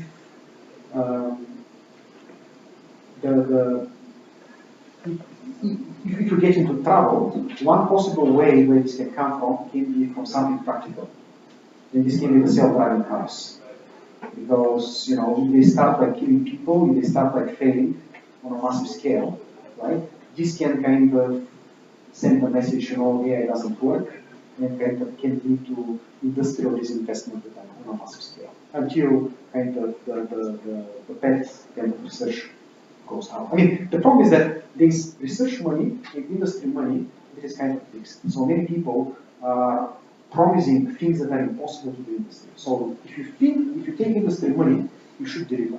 Okay? So, and if you do research, it's okay to be ambitious. You have to be over-ambitious. You have to promise things that are probably not possible, and you're going to fail many times, but now and then you're going to succeed, and this is how the future is going to go forward. But if you're getting the money to build this car, it has to be there in 2 years. Right? And this is the things that are kind of being missed. So what was the second question? The second question was the future of the demand in Bulgaria for artificial intelligence specialists. The future of the demand in Bulgaria for demand. What is demand? Demand. Okay. Oh, sorry. The future of demand in Bulgaria for artificial intelligence specialists. There are plenty of. I know of several AI startups. I think there's a lot of research. It's not only research; it's also kind of a lot of industrial interest. There's a lot of investment at the European Union level, and I think there's a lot of demand. And I think it's an exciting thing to be. I think that AI is going to be great for at least another 5-10 years. Right? And of course, in some areas, there can be a bit of inflation. Some areas might keep growing, but it's still kind of in the early stages of growth. Okay, there's, Yeah. I guess, last one. Okay, so I've been working on fake news detection. I think I worked for 3 years on European projects, and I know that the European Union is pouring money at this topic, so after this project ended, we wrote another proposal, so there's super much money. On the other hand, my personal feeling is that the results are kind of modest, disproportionately modest to the amount of money that are poured in this topic. So I wonder if you have some prognosis. So I don't know also what happens so Qatar is still in blockade, even though you know that the news is fake. So what's happening after you detected that something is fake? Is there some plan like how to use this? Can we quantify the amount of damage that some fake piece of news or some lie can have, such that we just governments go at it? I mean, do you have some are you optimistic about this field of automatic fake news detection? Where do you think is it going? Will it be put in practice? Like how at all with this whole body of research will be used in the future? Right. So this is a great question. So the project that has been mentioned is a key project by the European Union, and I had some slides about it, but I was told that I had to talk in the less, so I had to drop some things. The project is about robot detection, right? These kind of claims that are possibly true, possibly false in Twitter. Well, personally, I kind of have moved away from checking facts because you cannot fact check everything. And as I said, if you really want to check it in Twitter, it takes some time to accumulate, and by the time you can fact check, it's too late. Right? That's one thing. Another thing is kind of people wipe their bubbles. They don't want to be told that they're wrong, right? And even if you tell me, Trump or whatever has wiped, say, yeah, whatever, who are you to tell me, right? I mean, especially if you're my opponent, I'm not going to believe you. I'm going to be kind of more convinced. There's also the confirmation bias, and people like to read news that reaffirm their views, kind of that reinforce their kind of echo chambers, and so on and so forth. So it is a problem, right? So my kind of personal viewpoint is that what is better is to raise awareness. What is better is kind of to build profiles for the media, profiles for the authors, not check a particular article, not check a particular claim, but kind of say, look, this newspaper is generally pro-government or kind of anti-Russian and whatever, or Islamist or left or right, and kind of you have an idea what you're reading, right? Because you might not know. It's going to help you. Well, Yodo says that the moment you know it's propaganda, it doesn't work. So this is kind of, to me, it's more in the direction of raising awareness. Now, kind of blocking fake news, first of all, what is fake?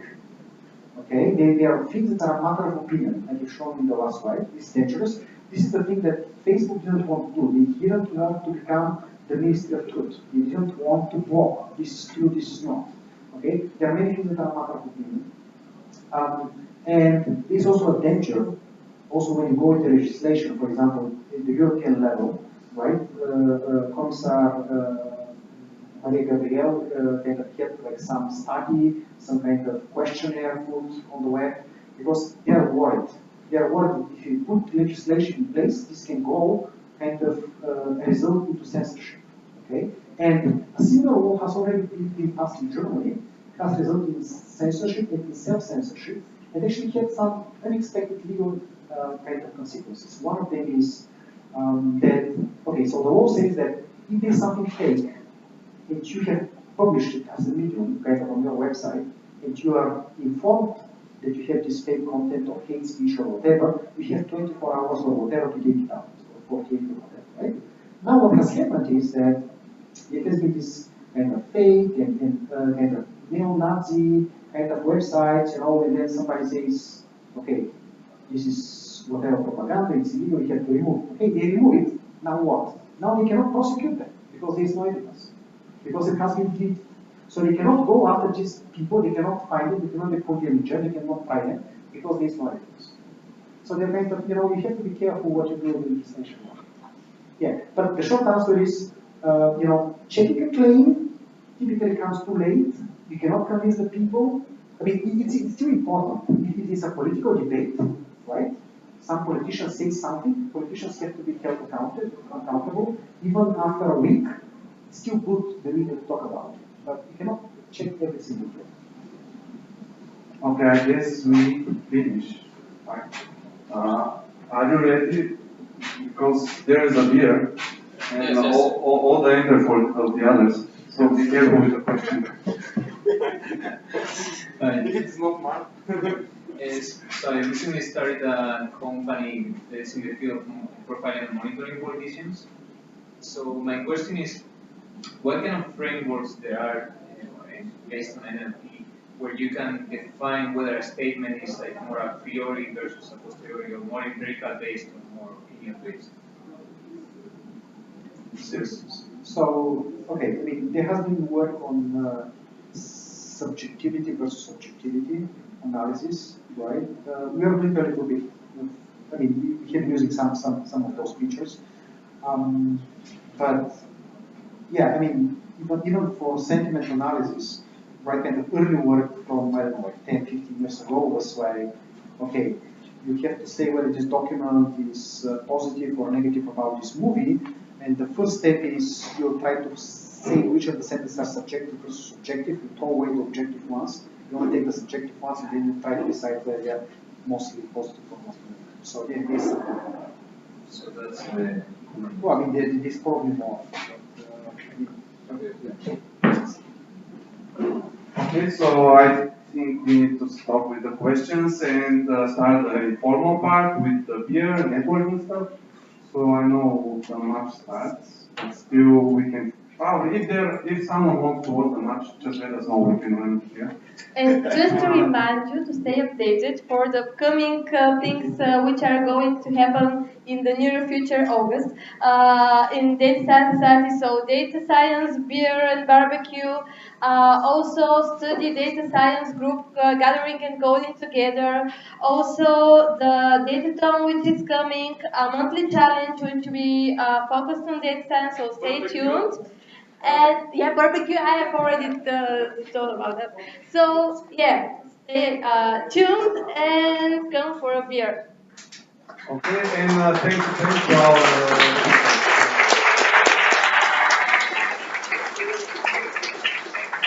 Probably something Preslav forget to mention. Okay, I mean, so, okay. I have mentioned that last year there was a hackathon organized by Data Science Society on fake news. And I want to say that we are now talking with the Data Science Society to organize another hackathon on fake news. And we're discussing several ideas. And this is going to happen sometime in the fall. So stay tuned. Okay, thank you.